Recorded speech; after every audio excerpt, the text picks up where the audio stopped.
Danny, you just emerged from the England dressing room there behind you. Are you able to sum up the emotions of the guys in there?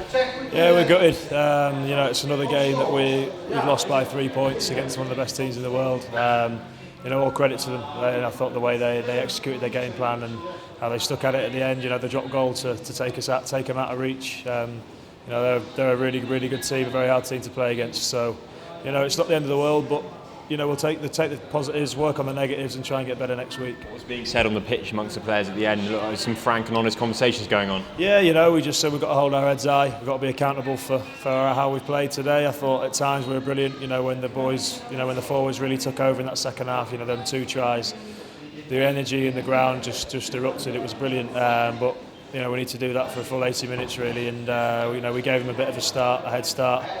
Some idiot threw an interception and we were 10 points down. But the way we worked back was brilliant. We just got to close out these tight games, and that's something hopefully we'll learn. As you mentioned there, is there a culture here where you hold your hands up for mistakes and you put your hand up in the dressing room? Yeah, without a doubt. Yeah, everyone who, when you make a mistake, you don't need people shouting at you. We're all about team spirit, and people get behind each other. No one means to make errors, and it's just how you react to them. So we'll be all right. We'll work hard next week, and got a big game against Samoa.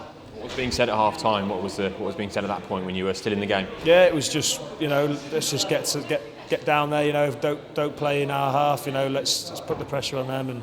And when we got in their half, we knew that we could cause them some damage. And the forward showed that we could do that.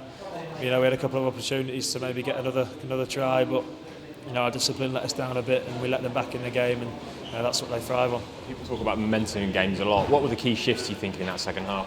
I thought for us, when we scored them 2 tries, and then we nearly went up the field again and scored, and then we gave away a penalty. They kicked to the corner, they drove us over.